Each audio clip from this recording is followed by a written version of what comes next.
there. I'm Susan, and this is Gwen, of course. I'm here from Nisha, Nantucket Island Safe Harbor for Animals, and we have been reading Charlotte's Web, the classic story by E.B. White. We're up to chapter 10, the story of Wilbur the pig and Charlotte the spider and Fern the little girl who brings Wilbur to the farm where he lives. And this chapter has the very ominous title of An Explosion. So here we go. Charlotte's Web, Chapter 10, An Explosion. Day after day, the spider waited, head down, for an idea to come to her. Hour by hour, she sat motionless, deep in thought. Having promised Wilbur that she would save his life, she was determined to keep her promise. Charlotte was naturally patient. She knew from experience that if she waited long enough, a fly would come to her web. And she felt sure that if she thought long enough about Wilbur's problem, an idea would come to her mind. Finally, one morning, toward the middle of July, the idea came. Why, how perfectly simple, she said to herself. The way to save Wilbur's life is to play a trick on Zuckerman. If I can fool a bug, thought Charlotte, I can surely fool a man. People are not as smart as bugs. Wilbur walked into his yard just at that moment. What are you thinking about, Charlotte? He asked.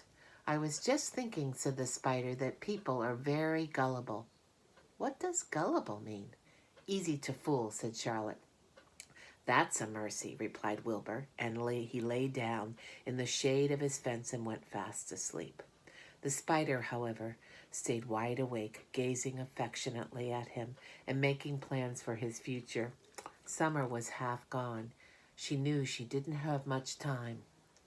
That morning, just as Wilbur fell asleep, Avery Arable wandered into the Zuckerman's front yard, followed by Fern. Avery carried a live frog in his hand. Fern had a crown of daisies in her hair. The children ran for the kitchen. Just in time for a piece of blueberry pie, said Mrs. Zuckerman. Look at my frog, said Avery, placing the frog on the drain board and holding out his hand for pie. Take that thing out of here, said Mrs. Zuckerman. He's hot, said Fern. He's almost dead, that frog. He is not, said Avery. He lets me scratch him between the eyes. The frog jumped and landed in Mrs. Zuckerman's dishpan full of soapy water. You're getting your pie on you, said Fern. Can I look for eggs in the hen house, Aunt Edith? Run outdoors, both of you, and don't bother the hens. It's getting all over everything, shouted Fern. His pie is all over his front. Come on, Frog, cried Avery. He scooped up his frog. The frog kicked, splashing soapy water onto the blueberry pie. Another crisis, groaned Fern. Let's swing in the swing, said Avery. The children ran to the barn. Mr. Zuckerman had the best swing in the county. It was a single long piece of heavy rope tied to the beam over the north doorway. At the bottom end of the rope was a fat knot to sit on. It was arranged so that you could swing without being pushed. You climbed a ladder to the hayloft. Then, holding the rope, you stood at the edge and looked down and were scared and dizzy.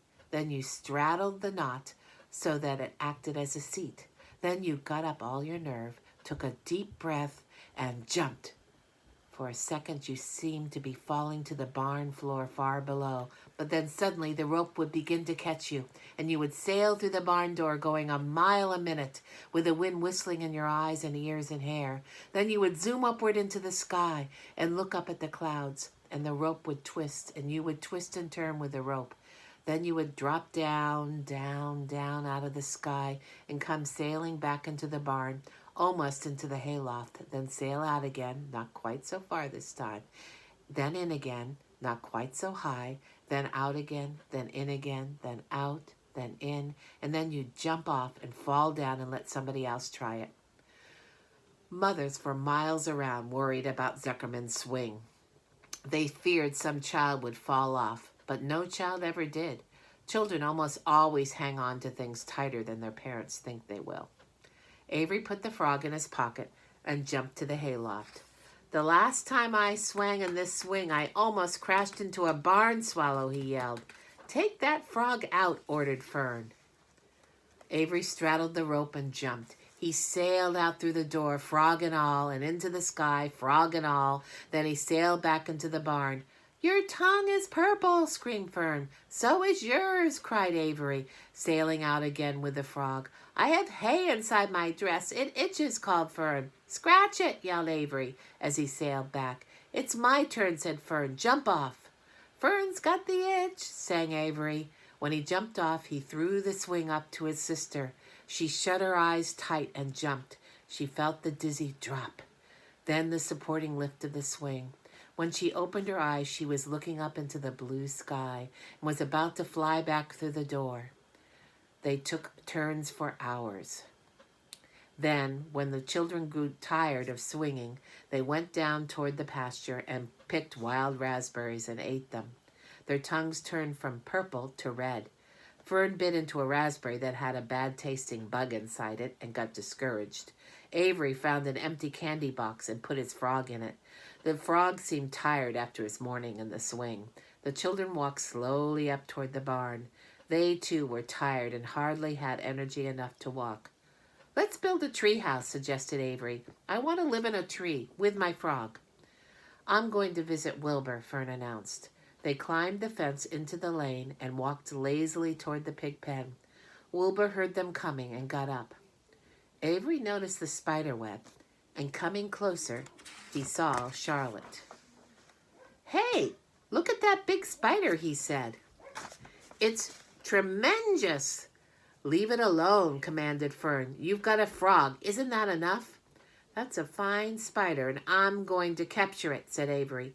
He took the cover off the candy box. Then he picked up a stick. "I'm going to knock that old spider into this box," he said. Wilbur's heart almost stopped when he saw what was going on. This might be the end of Charlotte if the boy succeeded in catching her. "You stop it, Avery," cried Fern. Avery put one leg over the fence of the pig pen. He was just about to raise his stick to hit Charlotte when he lost his balance. He swayed and toppled and landed on the edge of Wilbur's trough. The trough tipped up and then came down with a slap. The goose egg was right underneath. There was a dull explosion as the egg broke and then a horrible smell. Fern screamed. Avery jumped to his feet. The air was filled with the terrible gases and smells from the rotten egg. Templeton, who had been resting in his home, scuttled away into the barn. "Good night," screamed Avery. "Good night. What a stink. Let's get out of here." Fern was crying. She held her nose and ran toward the house. Avery ran after her, holding his nose. Charlotte felt greatly relieved to see him go. It had been a narrow escape. Later on that morning, the animals came up from the pasture. The sheep, the lambs, the gander, the goose, and the 7 goslings. There were many complaints about the awful smell, and Wilbur had to tell the story over and over again of how the arable boy had tried to capture Charlotte and how the smell of the broken egg drove him away just in time. "It was that rotten goose egg that saved Charlotte's life," said Wilbur. The goose was proud of her share in the adventure. "I'm delighted that the egg never hatched," she gabbled. Templeton, of course, was miserable over the loss of his beloved egg, but he couldn't resist boasting. "It pays to save things," he said in his surly voice. "A rat never knows when something is going to come in handy. I never throw anything away." "Well," said one of the lambs, "this whole business is all well and good for Charlotte, but what about the rest of us? The smell is unbearable. Who wants to live in a barn that is perfumed with rotten egg?" "Don't worry, you'll get used to it," said Templeton. He sat up and pulled wisely at his long whiskers, then crept away to pay a visit to the dump. When Lurvy showed up at lunchtime carrying a pail of food for Wilbur, he stopped short a few paces from the pig pen. He sniffed the air and made a face. "What in thunder?" he said. Setting the pail down, he picked up the stick that Avery had dropped and pried the trough up. "Rats," he said. "Phew, I might have known a rat would make a nest under this trough. How I hate a rat." And Lurvy dragged Wilbur's trough across the yard and kicked some dirt into the rat's nest, burying the broken egg and all Templeton's other possessions.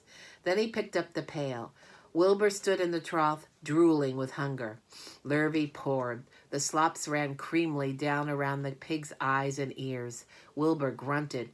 He gulped and sucked and sucked and gulped, making swishing and swooshing noises, anxious to get everything at once. It was a delicious meal. Skim milk, wheat middlings, leftover pancakes, half a donut, the rind of a summer squash, 2 pieces of stale toast, a third of a ginger snap, a fish tail, 1 orange peel, several noodles from a noodle soup, the scum off a cup of cocoa, an ancient jelly roll, a strip of paper from the lining of the garbage pail, and a spoonful of raspberry jello. Wilbur ate heartily. He planned to leave half a noodle and a few drops of milk for Templeton. Then he remembered that the rat had been useful in saving Charlotte's life, and that Charlotte was trying to save his life. So he left a whole noodle instead of a half. Now that the broken egg was buried, the air cleared and the barn smelled good again. The afternoon passed and evening came. Shadows lengthened. The cool and kindly breath of evening entered through doors and windows. Astride her web, Charlotte sat moodily, eating a horsefly and thinking about the future. After a while, she bestirred herself. She descended to the center of the web, and there she began to cut some of her lines. She worked slowly, but steadily, while the other creatures drowsed. None of the others, not even the goose, noticed that she was at work. Deep in his soft bed, Wilbur snoozed. Over in their favorite corner, the goslings whistled a night song. Charlotte tore quite a section out of her web, leaving an open space in the middle. Then she started weaving something to take the place of the thread she had removed. When Templeton got back from the dump around midnight, the spider was still at work. And that's the end of a rather exciting chapter, the explosion. The next chapter, chapter 11, is called The Miracle. It's one of my favorite chapters.